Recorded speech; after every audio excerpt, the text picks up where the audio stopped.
Bonsoir à vous tous. Aujourd'hui, je veux aborder la question très grave des rapports entre la France et la Chine. Pour la première fois, la presse française ose parler du fameux laboratoire P4, le fameux laboratoire P4 à Wuhan. La presse française en parle parce que le secrétaire d'État, le ministre des Affaires étrangères de Donald Trump, Mike Pompeo, a demandé une enquête. Parce que le chef de la diplomatie britannique s'interroge aussi sur la naissance du virus, suite au professeur Montagnier. Même le président de la République française a évoqué le besoin d'en savoir plus. Imaginez ce qu'aurait dit la presse française si nous avions eu la déclaration d'Emmanuel Macron dans le Financial Times ou celle du secrétaire d'État aux Affaires étrangères, Mike Pompeo, américain. Imaginez simplement. Qu'est-ce que le laboratoire P4 ? Le laboratoire P4, c'est un laboratoire de haute sécurité, soi-disant biologique, qui étudie des virus pathogènes, c'est-à-dire qui ne peuvent pas être tués par un vaccin ou un traitement. Et ce laboratoire P4 de Wuhan, en Chine, c'est la France qui l'a vendu. C'est la France qui l'a livré clé en main. Cela veut dire concrètement que c'est la France sous Jacques Chirac, Jean-Pierre Raffarin, qui est à plat ventre devant la Chine, Michel Barnier, qui a transféré la technologie. À l'époque, certains s'y opposaient. Je pense notamment au secrétariat général de la Défense nationale, à certains scientifiques français, qui estimaient que la France allait livrer à la Chine, je pèse mes mots, une bombe atomique bactériologique. Oui, c'est le terme. Et malheureusement, ceux qui s'en inquiétaient avaient raison. Uniquement par soif de transfert de technologie, la Chine s'est emparée de cette technologie française et après a chassé les Français, qui n'ont même pas réagi. Que s'est-il passé concrètement ? D'abord, les Français ont constaté un manque de transparence sur les laboratoires P3. P3, c'est le niveau en dessous. P4, ça veut dire le plus dangereux possible, où on manipule des virus pathogènes dont on n'a pas les traitements, je le répète. Il n'y a pas eu de vraie relation bilatérale.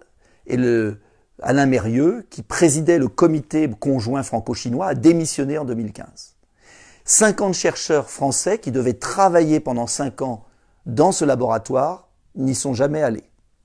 Le laboratoire a été construit uniquement par les entreprises chinoises qui se sont accaparées le marché.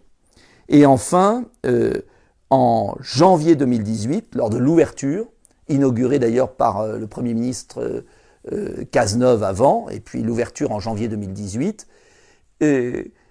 l'ambassade américaine a décelé de graves lacunes de sécurité dans ce laboratoire P4 vendu, je vous le répète, par la France. Même des médias chinois, en février 2020, ont estimé qu'il y avait des choses bizarres qui s'étaient produites et peut-être des animaux de laboratoire qui auraient été vendus sur le marché à côté. En un mot, enfin, on pose des questions à la Chine. Mais ce que vous devez savoir, c'est que l'OMS, Organisation mondiale de la santé, n'a toujours pas été autorisée à mettre le pied en Chine pour vérifier ce qui s'est passé. L'omerta totale des autorités chinoises est extrêmement suspecte. Alors je ne sais pas ce qui s'est passé. Personne ne le sait. Mais si les Américains, le président américain d'ailleurs, Donald Trump, parle depuis longtemps de virus chinois, c'est qu'il y a des informations. Et j'aimerais que la France se relève, que la France soit debout, que la France ne soit pas dépendante. Vous savez que Lénine disait que les capitalistes sont prêts à vendre la corde qui va les pendre. Eh bien, la France a vendu la corde avec laquelle nous sommes pendus aujourd'hui peut-être. Et en tout cas, on ne peut pas accepter cet état de dépendance permanente. Le général de Gaulle voulait une France libre, indépendante. Il ne s'agit pas d'épouser le camp américain au détriment du camp chinois. Le 21e siècle sera la grande confrontation entre deux immenses puissances, les États-Unis et la Chine.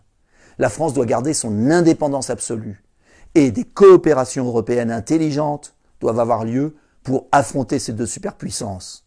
Mais pas par Bruxelles, pas par l'Union européenne, uniquement par des coopérations d'intérêt France, Allemagne, Angleterre, Italie. C'est la seule solution pour peser. En attendant, cela veut dire que nous devons retrouver notre liberté.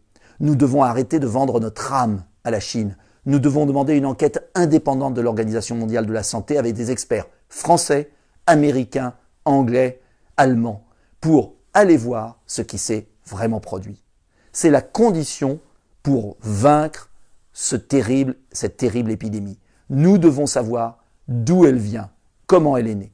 Et la Chine ne peut pas continuer à humilier le monde avec ce virus chinois qu'elle a envoyé à travers le globe. Ce n'est pas possible. Nous devons demander des explications à la Chine. C'est impératif et nous devons en savoir plus. Enfin, j'espère que la vérité apparaîtra et je vous demande de diffuser le plus largement possible cette vidéo. Bonne soirée.